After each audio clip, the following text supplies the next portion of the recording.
Everything was normal until after lunch. Our first class of the day was science, in one of the older wings of the school. The hallway smelled faintly, I would say like dust and cleaning supplies. The room had tall, narrow windows along one side, looking out into the back parking lot, the one nobody used except a few staff members.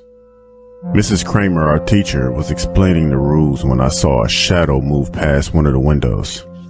It was quick, just a blur, but it caught my attention. I turned my head and that's when I saw him. A man, not a teacher, definitely not a parent. This guy was tall, maybe in his late 40s with greasy hair poking out from under a gray hoodie. His hands were buried deep in his pockets. He was just standing there, looking right at me. So I froze. When our eyes met, he smiled, slow and deliberately. Mrs. Kramer must have noticed my expression because she paused mid-sentence and glanced at me. She didn't react, but she walked over and tugged the blinds down halfway. I thought that was the end of that.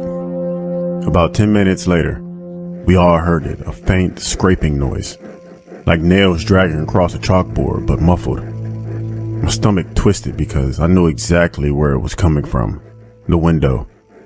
The blinds didn't cover the bottom, and in a little gap, there were worn out sneakers pressed right up against the building. The scraping got louder, then stopped. Mrs. Kramer told us all to stay in our seats, and she stepped into the hallway. I could hear her talking quickly, her voice shaking just slightly. A few minutes later, the principal came in, and he told us everything was fine, but we needed to stay in the room until the end of the day.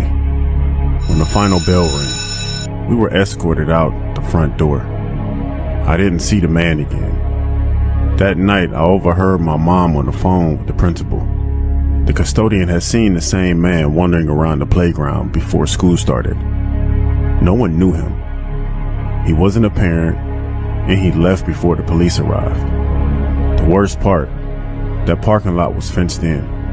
The only way to get there was through the building or by climbing a locked gate. It's been years, but whenever I see a tall figure standing still in the distance, my brain takes me right back to that classroom. That slow, deliberate smile that he gave me.